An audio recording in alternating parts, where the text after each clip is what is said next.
VOA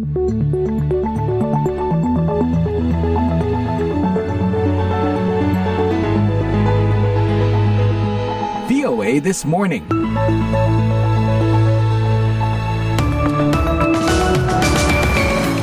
Halo, selamat pagi. Inilah siaran VOA This Morning, Senin 7 Oktober 2024 yang dipancarkan langsung dari Studio 17 di Washington DC. Bagaimana persiapan Anda untuk beraktivitas pada hari pertama pekan ini? Tetap semangat mulai dari pagi ini hingga selesai semua tugas di penghujung hari ya. Saya Utami Husin, produser Jimmy Manan, dan teknisi Jume Hamzah seperti biasa menyajikan laporan-laporan hangat dan menarik dari berbagai penjuru dunia. Salah satu laporan yang disiapkan redaksi VOA adalah mengenai aksi damai massa di depan Kedutaan Besar Amerika untuk memperingati 1 tahun perang di Gaza. Mengawal keputusan Majelis Umum PBB bersama dengan negara-negara OKI, negara-negara ASEAN, negara-negara yang menyetujui resolusi PBB untuk betul-betul menggalang suatu aliansi internasional untuk. Dan tentang Trump dan Harris yang memasuki bulan terakhir kampanye sebelum pemilihan presiden Amerika.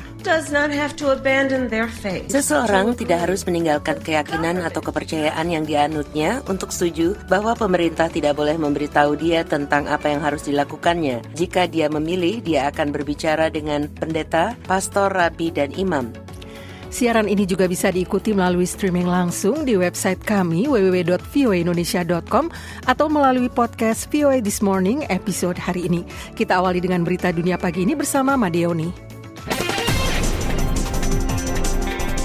Selamat pagi pendengar. Menteri Pertahanan Belanda Ruben Brekelmans dalam sebuah kunjungan mendadak ke Kiev pada hari Minggu mengatakan bahwa negaranya akan menginvestasikan $440 juta untuk mengembangkan pesawat tak berawak canggih dengan Ukraina dan mengirimkan lebih banyak F-16 dalam beberapa bulan mendatang.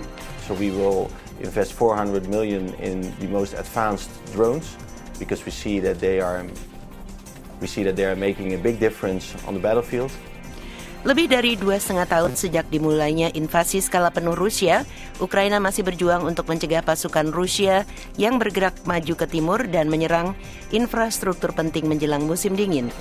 Perang tentu saja semakin meningkat setiap hari dan Ukraina menyiapkan lebih banyak brigade yang semuanya membutuhkan dukungan, membutuhkan peralatan militer. Kita perlu memiliki aliran dukungan yang berkelanjutan, kata Brekelmans kepada kantor berita Reuters di Kiev. Rencana aksi drone ini akan menggabungkan inovasi Ukraina dan pengetahuan Belanda untuk meningkatkan teknologi yang digunakan di medan perang, katanya. Ribuan warga Yahudi Prancis mengikuti sebuah peringatan di Paris pada hari Minggu yang menandai 1 tahun serangan Hamas di Israel Selatan di mana 1.200 orang terbunuh dan 250 lainnya disandera. Serangan militer Israel berikutnya ke Gaza telah menewaskan hampir 42.000 warga Palestina. Menurut Kementerian Kesehatan Gaza, serangan tersebut telah menghancurkan daerah kantong tersebut, membuat hampir seluruh penduduknya yang berjumlah 2,3 juta jiwa mengungsi dan menyebabkan krisis kelaparan. Lebih dari 3.000 anggota komunitas Yahudi di wilayah Paris memenuhi alun-alun Fontenoy di depan markas besar UNESCO pada hari Minggu, menyerukan pembebasan para sandera yang tersisa dan mengecam antisemitisme. Malheureusement, il y a toujours que nous dans les manifestations. Et puis, malheureusement, on n'a pas l'impression d'être soutenu par la France. Mereka mengatakan bahwa iklim ketidakamanan di Prancis telah memburuk sejak konflik di Gaza dan mereka merasa bahwa pemerintah tidak melakukan cukup banyak hal untuk melindungi komunitas Yahudi.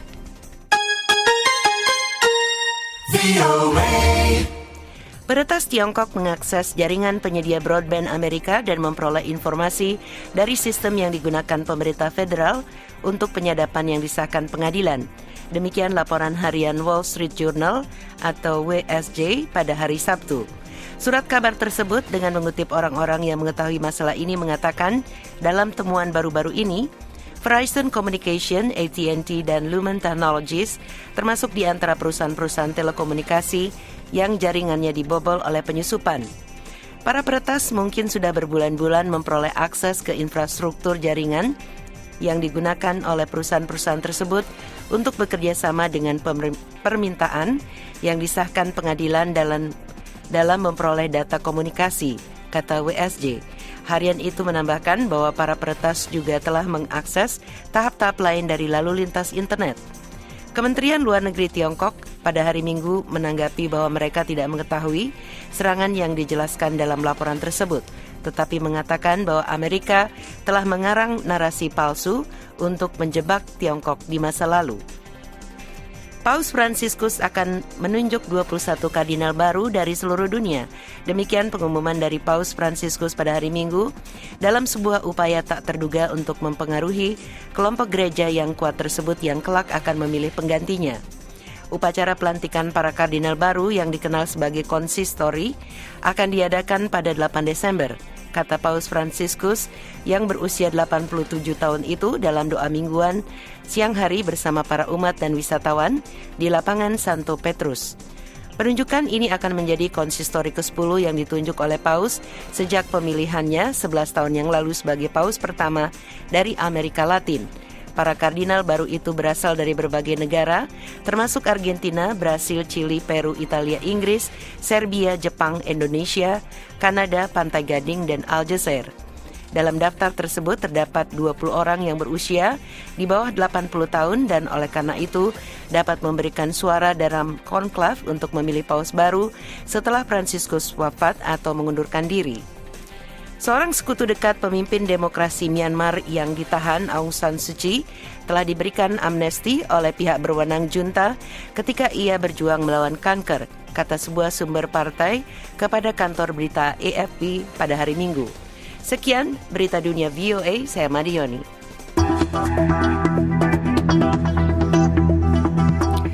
Pendengar, menjelang 1 tahun peringatan Perang Gaza pada 7 Oktober, ribuan orang dari berbagai daerah menggelar aksi damai di depan Kedutaan Besar Amerika Serikat di Jakarta pada Minggu pagi 6 Oktober. Sejumlah tokoh yang hadir menyerukan agar Presiden terpilih Prabowo Subianto lebih maksimal bela Palestina.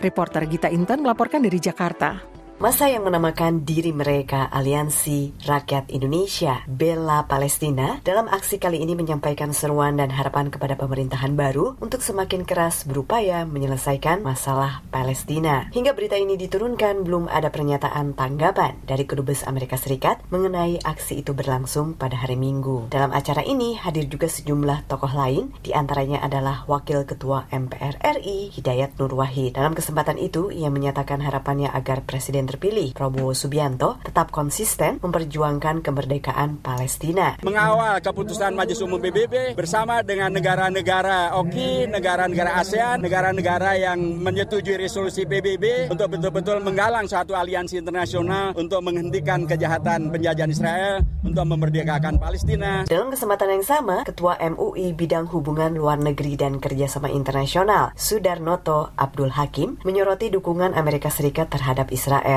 Menurutnya, hak veto yang kerap diberikan oleh negeri Paman Sam tersebut di dalam setiap sidang umum PBB terkait Palestina menjadi sumber penghancuran bagi Palestina. Saya ingin mengutip apa yang disampaikan oleh Menlu bahwa hipokrisi Barat terutama Amerika benar-benar ditunjukkan, dan karena hipokrit inilah kemudian negara Palestina bahkan peradaban kemanusiaan dihancurkan.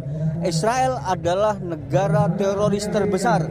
Israel adalah negara penghancur peradaban yang besar. Karena itu kami semua mengingatkan kepada Amerika, jangan lagi memberikan dukungan kepada Israel. Jangan lagi membiarkan genosida yang dilakukan oleh Israel. Pengamat Timur Tengah dari Universitas Indonesia, Agung Nurwijoyo mengungkapkan, menjelang peringatan 1 tahun perang di jalur Gaza, situasinya cukup ironis. Ia mengungkapkan, begitu banyak upaya dan berbagai macam mekanisme yang dilakukan, namun tidak berhasil menghentikan apa yang dilakukan oleh Israel. Kalau nggak salah sekarang ada tercatat 149 negara mendukung, di sidang umum PBB juga punya dorongan yang begitu kuat, ya kan, bahkan Palestina mendapatkan status istimewa di kelompok masyarakat sipil, gerakan-gerakan untuk melakukan dukungan mulai dari student encampment, boykot, sampai kemudian upaya-upaya litigasi secara hukum di beberapa negara kan juga kemudian dilakukan. Di sini kan kita melihat ada realignment global terhadap dalam kondisi dunia hari ini khusus terhadap Palestina. Dari Jakarta, Gita Intan melaporkan untuk VOA Washington.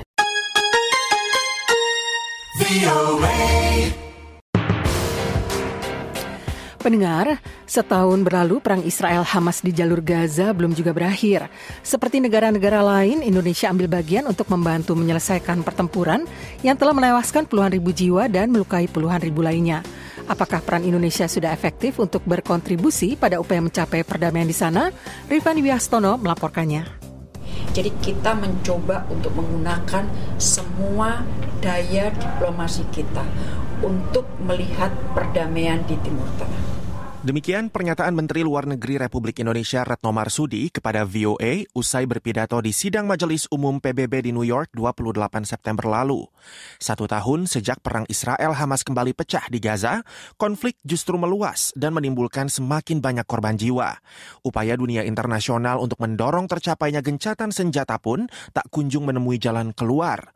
Meski demikian, kontribusi Indonesia untuk membantu mengentaskan konflik selama setahun terakhir dinilai sudah mencukupi, mengingat keterbatasan yang dimiliki Jakarta, menurut pengamat politik Timur Tengah Universitas Gadjah Mada Siti Mutia Setiawati. Kapasitas kita sebagai negara yang jauh dari konflik itu, ya jauh dari segi distance, dari jarak ya, kita kan jauh itu sudah memadai, itu sudah proporsional. Memang ya itu yang bisa dilakukan Indonesia, tidak bisa kita dituntut lebih gitu. Menurutnya, bantuan kemanusiaan dan diplomasi Indonesia di forum-forum dunia sudah menjadi wujud solidaritas Indonesia yang konsisten mendukung perjuangan rakyat Palestina. Misalnya ketika kemarin sidang dan ketika Benyamin Netanyahu berpidato, wakil Indonesia termasuk Retno itu walk out.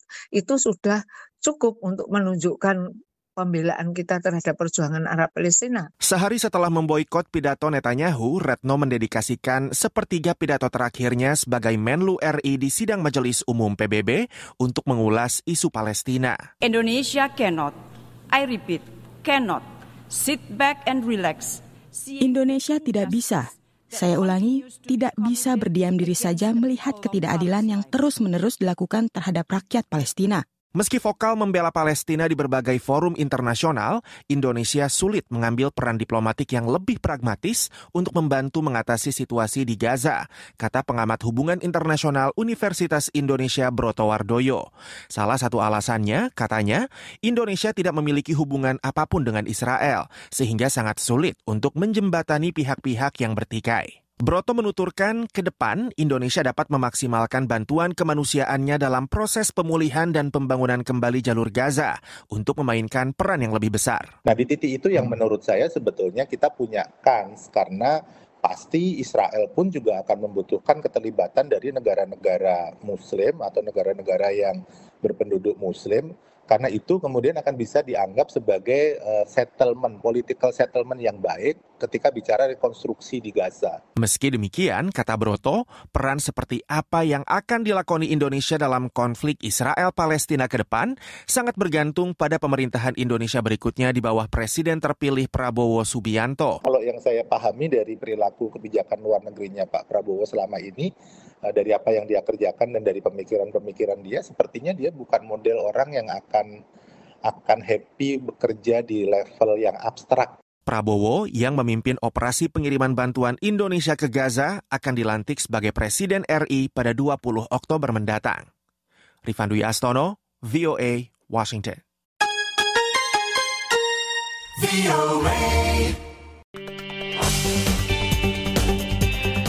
VOA This Morning, pemilihan umum di Amerika Serikat akan berlangsung pada tanggal 5 November mendatang. Artinya hanya tinggal 30 hari lagi warga akan menentukan pilihan presiden mereka antara Donald Trump dan Kamala Harris.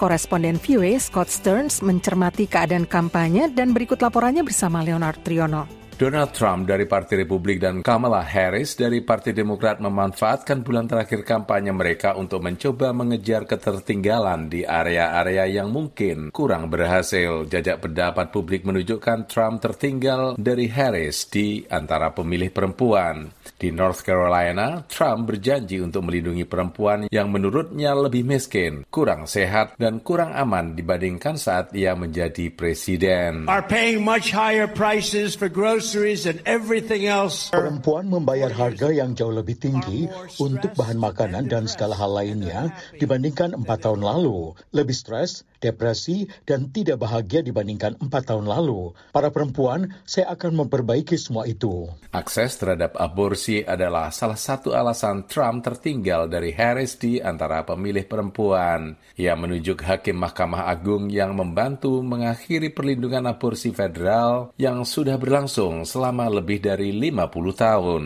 Lebih dari 20 negara bagian, termasuk Georgia, telah memberlakukan pembatasan aborsi sejak keputusan pengadilan tertinggi tersebut pada tahun 2022. Harris memberitahu para pendukung di negara bagian itu bahwa pemungutan suara ini adalah tentang kebebasan perempuan. One does not have to abandon their faith. Seseorang tidak harus meninggalkan keyakinan atau kepercayaan yang dianutnya untuk setuju bahwa pemerintah tidak boleh memberitahu dia tentang apa yang harus dilakukannya. Jika dia memilih, dia akan berbicara dengan pendeta, pastor, rabi, dan imam. Namun pemerintah atau Donald Trump tidak boleh memberitahu dia apa yang harus dilakukannya dengan tubuhnya. Meskipun Trump tertinggal di antara pemilih wanita, ia unggul di antara pemilih pria. Ekonomi terus menjadi isu utama bagi mayoritas pemilih. Trump mengatakan dia akan mengambil kembali pekerjaan dari negara-negara lain. Ini adalah kesepakatan yang akan saya tawarkan kepada setiap perusahaan dan produsen besar di bumi. Saya akan memberi Anda pajak terendah, biaya energi terendah, beban regulasi terendah, dan akses bebas ke pasar terbaik dan terbesar di planet ini. Tetapi hanya jika Anda membuat produk Anda di sini, di Amerika. Sementara Harris menjanjikan bantuan uang muka sebesar $25.000 untuk pembeli rumah pertama kali. Saya tahu bagaimana rasanya orang bekerja keras, menabung dan bermimpi tentang martabat pekerjaan mereka dan investasi untuk masa depan mereka, masa depan keluarga mereka, investasi untuk kebanggaan mereka yang memang pantas mereka dapatkan karena kerja keras mereka. Pemenang dalam pemilihan presiden kali ini kemungkinan akan ditentukan oleh hasil dari 7 negara bagian yang disebut swing states, yakni Michigan, Wisconsin, Pennsylvania, Georgia, North Carolina, Arizona, dan Nevada.